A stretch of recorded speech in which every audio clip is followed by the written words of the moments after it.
السلام علیکم ورحمۃ اللہ وبرکاتہ۔ محترم ناظرین، رمضان کی چہل پہل ہے اور الحمدللہ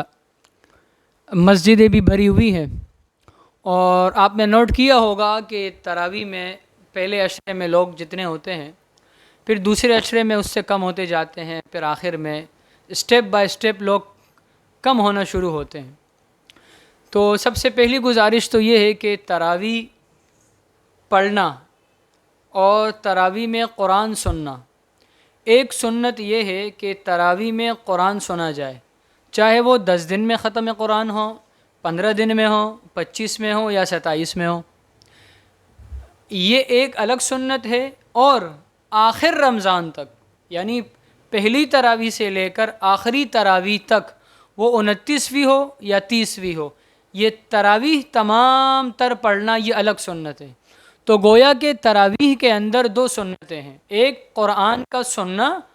اور ایک آخر تک تراویح پڑھنا، یہ دو سنتیں ہیں مستقل۔ لہٰذا تمام مسلمانوں سے ایک تو یہ اپیل ہے کہ باجماعت تراویح اخیر تک پڑھتے رہیے، کیونکہ یہ سال میں ایک دفعہ موقع ملتا ہے۔ دوسری بات یہ ہے کہ تراویح پڑھانے والے جو ہمارے حفاظ اور قرائے کرام ہیں، آپ کو معلوم ہے کہ ایک حافظ اور ایک قاری صاحب جب تراویح پڑھاتے ہیں، وہ کن مسائل سے گزر رہا ہوتا ہے اور کن مسائل کا وہ شکار ہوتا ہے اور کتنی مشقت اسے محسوس ہوتی ہے۔ سب سے پہلے کہ دن میں وہ یاد کرتا ہے، وہ دہراتا ہے اور کسی کو سناتا ہے وہ سپارے یا وہ سپارہ جو وہ تراویح میں پڑھے گا۔ ایک تو اسے یاد کرنے کی فکر ہوتی ہے، اپنے ساری روٹینز وہ چھوڑ دیتا ہے، سارے کام آگے پیچھے کر دیتا ہے اور قرآن سے دل لگاتا ہے، اور صبح اٹھتے ہی رات تک قرآن پڑھتا ہے، یاد کرتا ہے، تاکہ مجھ سے کوئی غلطی نہ آئے اور میرے مقتدی خوشی خوشی مجھے سنے۔ دوسری بات یہ ہے کہ وہ ڈویژن کرتا ہے کہ اتنی رکعت میں اتنے رکوع میں نے پڑھنے ہیں، کہ جی پہلی 2 رکعت میں یہ، 4 رکعتوں میں یہ، 8 رکعتوں میں اتنا پڑھنا ہے، یہاں پہ میں نے رکوع کرنا ہے، یہاں پر سجدے والی آیت آئے گی تو پھر اعلان بھی کرنا ہوگا کہ پہلی رکعت میں سجدہ ہے، دوسری رکعت میں سجدہ ہے، وہ اس چیز سے بھی گزر رہا ہوتا ہے۔ تیسری بات یہ ہے کہ وہ پیچھے جو لوگ کھڑے ہیں ان کے پریشر سے بھی گزر رہا ہوتا ہے کہ اتنے لوگ، اتنا مجمع اس کے پیچھے کھڑا ہے۔ اور ایک بات یہ ہے کہ ہماری مساجد کے اسپیکر اللہ ماشاء اللہ کچھ اچھے ہوں گے، لیکن اسپیکر تقریباً ہر جگہ خراب ہوتے ہیں، معذرت کے ساتھ۔ بڑی کوشش کرتے ہیں لوگ، لیکن یہ پتہ نہیں کیا ہے کہ یہ اسپیکر ابھی تک بدعتی ہے اور یہ اپنی بدعت کر رہا ہے، یہ خراب ہوتا ہے، تو اسے اسپیکر کی بھی فکر ہوتی ہے۔ اسی طریقے سے اسے اپنے گلے کی بھی فکر ہوتی ہے کہ کہیں میرا گلا بیٹھ نہ جائے، گلا خراب نہ ہو جائے، کل کی تراویح مس نہ ہو جائے تو پھر کیا ہوگا۔ تو پورا یہ مہینہ اور پورے وہ 15 دن، وہ 10 دن، وہ 25 دن، وہ 27 دن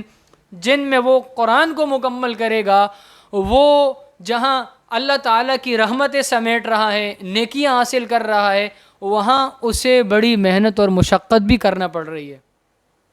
اور ایک طرف ہم ہیں کہ تراویح کے بعد اس حافظ صاحب کا ہاتھ جھنجھوڑ کے، جی آج تو سجدہ آپ نے کافی لمبا کر دیا، آج تو بڑے بڑے رکوع آپ نے کیے، جی آج تو آپ نے بڑی اسپیڈ ماری، آپ نے آج تو آپ بہت آہستہ پڑھ رہے تھے۔ ہم پھر قاری صاحب کی ان چھوٹی چھوٹی وہ غلطیاں تو نہیں ہیں، لیکن ہمیں یہ محسوس ہوتا ہے کہ جی اگر تھوڑا سا رکوع زیادہ ہو جائے، سجدہ تھوڑا زیادہ ہو جائے، یا حافظ صاحب، قاری صاحب کسی دن معمول سے ہٹ کر تھوڑی اسپیڈ میں پڑھ لے، تو پھر جی یہ ایک موضوع بن جاتا ہے۔ کے بعد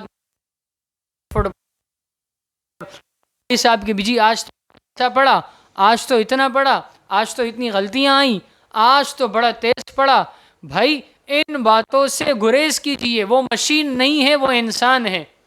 وہ بھی غلطی کر سکتا ہے، اور وہ اللہ کا کلام اتنی محنت کے ساتھ اور اس ترتیب کے ساتھ یاد کرتا ہے، تلفظ اور لہجے کے ساتھ پڑھتا ہے، اور ہر رکعت کی ڈویژن اس نے کی ہوتی ہے۔ تو سلام پیش کرنا چاہیے تمام امت مسلمہ میں تراویح پڑھانے والے حفاظ، علماء اور قرائے کرام کو۔ یہ ہمارے لیے ہمارے سر چشمہ ہے، یہ ہمارے سروں کے تاج ہیں جو ہمیں قرآن پڑھا رہے ہیں، اور ان کے قرآن پڑھانے کی وجہ سے ہم قرآن سن رہے ہیں۔ جس طرح پڑھانے والے کو اجر ملتا ہے، اس طرح سننے والے کو بھی اجر ملتا ہے۔ لہٰذا حفاظ کرام سے محبت کیجئے، قرائے کرام سے محبت کیجئے، علماء کرام سے محبت کیجئے، اور ان کی غلطیوں کو اجاگر کرنے کے بجائے ان کی پردہ پوشی کیجئے۔ جو بظاہر وہ غلطیاں نہیں ہوتی، لیکن ہم تراویح کے بعد پھر اپنی ڈسکشن، اپنی انالائز اور اپنا تبصرہ شروع کر دیتے ہیں۔ لہٰذا ان باتوں سے گریز کیا جائے، اور اللہ تعالیٰ ہمیں توفیق عطا فرمائے کہ اطمینان اور سکون کے ساتھ تمام تراویح پڑھنے کی توفیق عطا فرمائے۔ وما علینا الا البلاغ۔